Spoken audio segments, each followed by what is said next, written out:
Over 40, over 50 like me in a high stress job, you feel like your brain's running a marathon all day while your body's simply stuck in a chair. This video is for you. So like I said, I'm well in my 50s. I have worked at executive level roles for almost my entire adult life. I'm taking the day off today for my mental health. Manage teams, budgets, crises, deadlines that make a lot of people, I think their cortisol levels, mine included, will spike just thinking about it sometimes. But I've been serious about fitness health since before I was a teenager, and here's what I learned. Movement isn't just about looking good or staying out of the doctor's office. It's one of the most underrated tools I have personally for managing stress. Sharpens my thinking, and overall it protects my mental health. So today what I was hoping to talk about with you is mental health through movement. What the science says, what I've seen in my own life, and how you can use this even if you're slammed with work, family, and everything else that just comes at us as we're in our midlife. So why you might need this. So starting with the reality thing. So if you're in a leadership role or you're carrying a lot of responsibility or just simply very, very busy, right? Your nervous system is basically on a constant low grade alert the entire time, right? So your emails are piling up. You've got decisions that not only affect your life, but others as well. Kids, aging parents, finances, possible health concerns. That mental load is heavy. And so as we get 40 and above, it can feel like your body just doesn't bounce back the way it used to, right? So here's the thing. Physical activity is one of the most powerful levers, really, that you can pull for your mental and your emotional health. And I'm not just talking about the feel-good endorphins that you get from just being active, because that's such a short lived. They feel amazing, it feels great, but it only lasts for a short period of time, right? So I'm talking about measurable changes in your brain, your stress hormones, the quality of your sleep, your ability to handle pressure, because pressure is always going to be out there. So this helps you handle that pressure without burning out, right? So the research, the science, it shows and proves that physical activity can reduce feelings of depression and anxiety. It can improve your sleep, enhance your overall emotional well-being, especially as we age. So for older adults, exercise may also improve your cognitive functions. So it makes you sharper, right? It makes things work a little better upstairs, right? Things like your ability to shift quickly between tasks, working against a plan, and ignoring irrelevant information, right? Because that's the thing, determining, I know it's from like back in the day with like 7 Habits with Stephen Covey, kind of recognizing the difference between important, urgent, and so on, right? So let me translate this into more of an executive language, I guess. So movement makes you better at your job, period. It makes you more resilient under pressure. It makes you a clearer thinker. And it makes you less likely to snap at your spouse just because you're running on empty. You're tired, you come home, and your behavior shouldn't be impacted, affected, or otherwise, and certainly not on someone else, right? So what's actually happening in your body? So, kind of what's going on under the hood, right? So when you move your body, whether you're walking, lifting weights, you're doing yoga, or you're chasing grandkids around the yard, your brain releases an absolute cocktail of chemicals, right?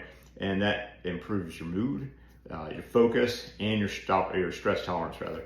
So you've probably heard of endorphins, but there's more to it than that. So physical activity also boosts dopamine, right? That's your motivation, your reward, your focus. Serotonin, that's your mood regulation, rather, emotional stability.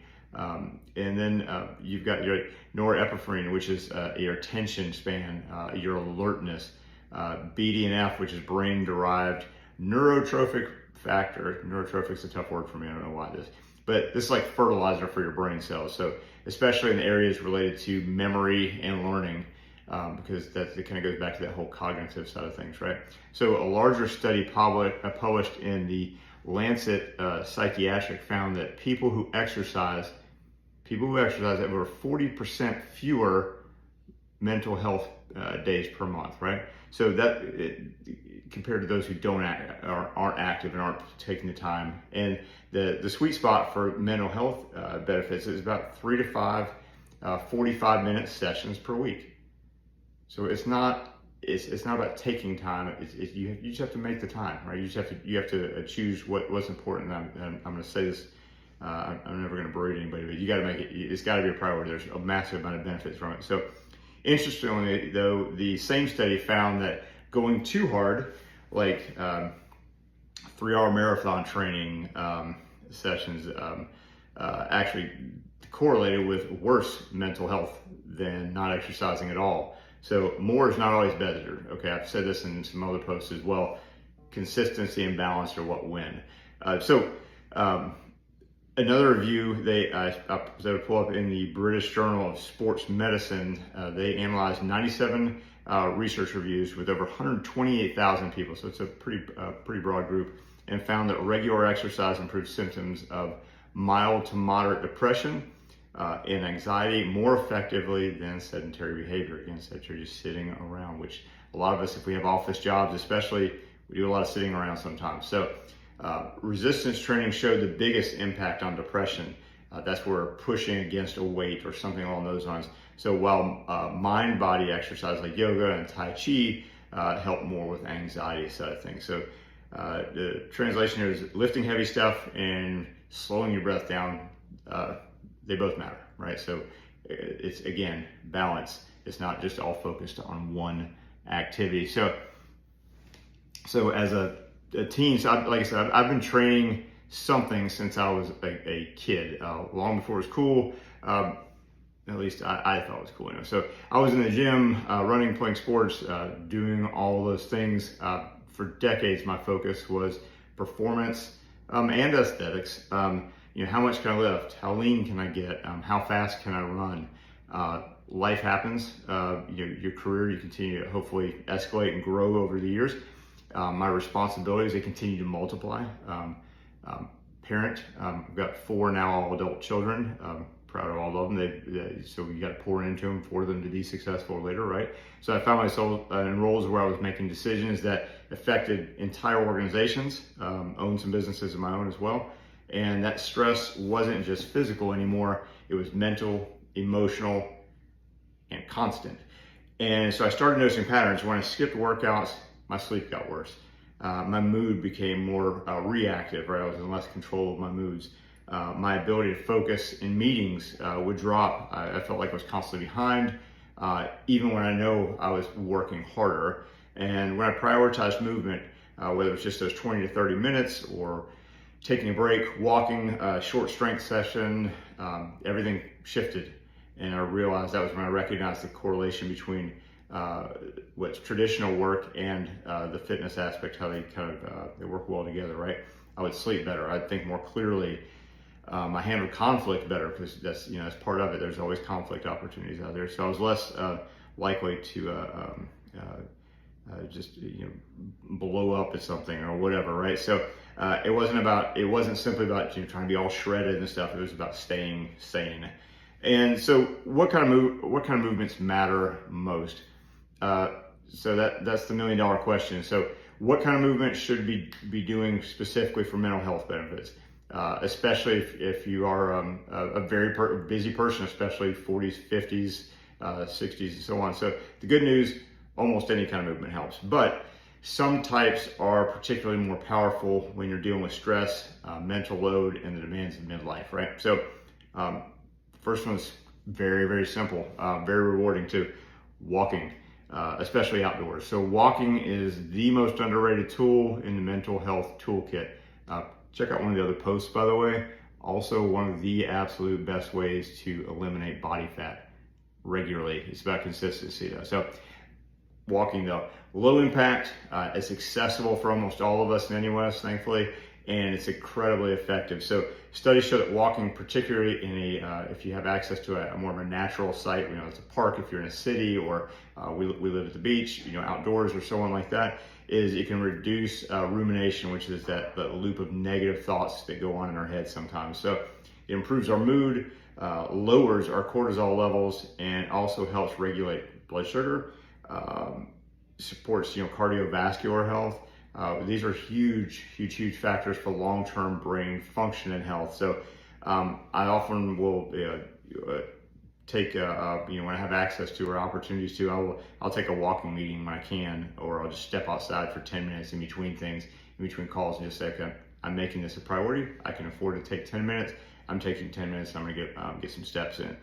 Even a short walk like that, after a stressful event, particularly, sometimes can just help that nervous system kind of reset, right? So you should always aim for 8 to 12,000 steps most days, if at all possible. Sounds like a lot.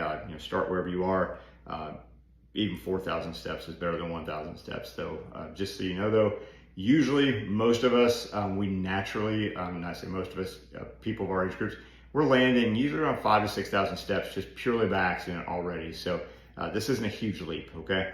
But it does. It's an effective. That delta makes a difference. So strength training, resistance training. It's not just about for building muscle, although that's very, very important for your metabolism, bone density, which certainly matters, and your functional independence as you age, meaning we don't have to have somebody rolling around, pushing us up, helping us all the time. We can maintain ourselves.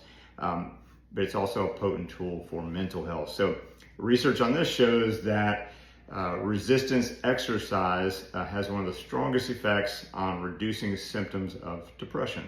And there's something about physically overcoming whatever form of resistance, just pushing something off or pulling it in, that translates into mental resilience. So for me, personally, I am a little bit higher end of it. I will do usually about 4, and by the way, this used to be 6, no, or usually 7, honestly, being honest with you guys, 7, but 6 days a week. I've adjusted that down. I'm 3 to 4 strength sessions per week. They're about 45 minutes to maybe an hour. 45 minutes, I am just in the zone, earplugs in, making it happen, and you stay focused, and it helps keep me grounded. But again, for a lot of folks, 20, 30 minutes is more than adequate, highly effective, and it's going to accomplish what your personal goals are as well. So there's not necessarily a perfect program. You just need to move weight with intention. So if you are new to this, start with bodyweight movements, squats, push-ups, rows, lunges, or grab a pair of dumbbells and work through basic patterns, push, pull, squat, hinge motions, things of that nature. Don't be scared of the gym. It looks scary if you don't know what the equipment does, but it's not. Or you can reach out to someone who does fitness coaching on myself and get someone to kind of get the ball rolling for you. Best thing in the world is being fired. Do it for a while, and then they say, hey, I got this, don't need you anymore. That's a wonderful thing. It's the best breakup ever, right? So mind body work, right? So that would be your yoga, your Tai Chi, breath work. These practices, they are especially effective for anxiety and stress if you're more prone to that, right? So they combine movement, breath control, mindfulness that is directly down regulates your nervous system. So you don't need to be a yogi. Even 10 minutes of slow, intentional movement with focused breathing can shift your state. I've done yoga several times. My wife pulled me into it. Honestly, I was more nervous about that than I ever was going into a gym, but it's a safe space. It's comfortable. It makes you feel good, and it's definitely it's an interesting impact on you when you do it. So I found that the yoga or mobility work on high stress days is even more valuable than a hard workout. It tells your body, hey, we're safe, we can recover now. It's very much that reset mentioned, like I called out earlier. So social movement, some of us, it doesn't speak to all of us, but it is definitely something, is exercising with others, right? So whether it's fitness class, a running group, or just a friend or spouse that you like to go walk with. My wife and I go on walks all the time together. We also will do certain classes together when time allows as well. It's nice, even if we're not actively doing it together, but we're near each other, it's still, we feel like we're doing it together, and it's a good positive thing in our relationship. So it adds a layer of like that social connection, and it even amplifies for many the mental health benefits of all these other activities. So, loneliness sometimes is a huge issue.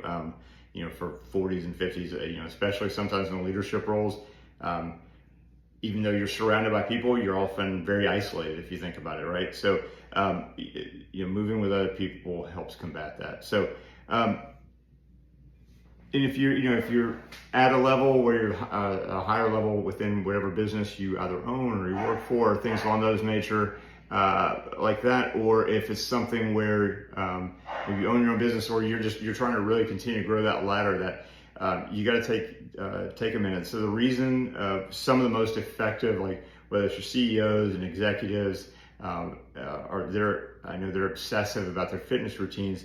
It's not about vanity. It's purely a strategy. Again, it's not vanity purely. It's a strategy for them, and that's why they do it. It's linked directly to leadership effectiveness. It builds discipline, resilience, emotional regulation, all these critical traits for leading teams through uncertainty, right? Or being part of uncertainty if you're still working that way up the ladder. So when you move regularly, like I said, you handle stress better. You recover faster from setbacks. You think more clearly under pressure, and you model health and balance, for your team. So, and be honest, if you're leading a team, your mental state affects everyone around you. So if you're fired, your team is fired. If you're fried, they're fried. It's contagious. So, but if you're calm and focused rather than acting all fried, they have a better chance of being calm and focused too. And again, this is at home too. This isn't just a work environment. So movement is absolutely a part of your leadership toolkit. So you got to treat it that way. So now, this is what most people are thinking. So this all sounds great, but I don't have the time, is what most people say. My days are already packed. I do get that. I understand it, but a few strategies that work for people in higher demand roles, or people that feel like they have less time. So you got to schedule it, because that's funny, right? Because when things come up at work, somehow or another we find that spot for it on our calendar. You got to find a spot for this on your calendar too. So it's otherwise it's not going to happen sometimes, right? So you block out the time for that movement like you would for a critical meeting. Even those 20 minutes like we talked about, it counts. Use micro workouts. You don't need a full hour or 45 minutes or anything like that. 3 10-minute walks, 15-minute body weight circuit, like we talked about, the hinge, push, wheel pulls and so on, or a quick mobility session. They all add up. Pair movements with other tasks. So if you don't have to sit at your desk, you can do this mobile. Walk while you're talking. If you don't want to feel silly, hopefully you have a door at your desk or something like that, but otherwise people are probably definitely going to give you some stairs, but do a few squats or stretches in between meetings. Use your lunch break to step outside. Focus on consistency. It's not about perfection. You missed a week, start again tomorrow. The goal isn't to be perfect, it's to build a habit that serves you for the decades ahead of us, right? So make it enjoyable. If you hate the gym, don't force it. Find something you actually like, hike, dance, cycle, swim, martial arts. If you like it, odds are you'll stick with it longer, and it's gonna pay you far more benefits than, because that's the thing. You go to the gym once to have the absolute perfect workout, you're not gonna see any benefits of that. It's just something that has to be consistent. So if it's something you're not gonna stick with, pick something you're gonna stick with, right? So long game fitness, is a mental health investment. So here's the truth: your mental health is not a side project, right? It's the foundation of everything else you care about: your career, your relationships, health span, your legacy. And movement is one of the highest leverage investments you can make in that foundation. So again, I've been doing this for over 40 years. I see friends, colleagues, and clients transform not just their bodies, but their entire lives by prioritizing movement. So the benefits compound: better sleep, better mood, better decisions, better leadership, better life, more strength, more confidence, more resilience, more joy. So it's not about being the fittest person in the room, it's about being the most alive, the most present, most capable version of yourself, at work, at home, anywhere, everywhere in between, right? So my challenge to you, if you've gotten this far into it and it's something you're gonna make a priority, is if you're watching this, you already know that movement matters. The question is, what we do with the knowledge. So here it is. For the next 7 days, commit to moving your body every single day. Again, it doesn't have to be intense. You can walk, stretch, lift something, do a short yoga flow, just move. You don't have to go to yoga class or something like that. If you're uncomfortable, there's a million things on YouTube and others where you can see what other people are doing. Just follow their lead. pay attention to how you feel, your mood, your energy, your focus, how you sleep. Notice the difference. And if you're willing, come back. I would very much appreciate it. Leave a comment. Tell me what you did and how it affected your mental state.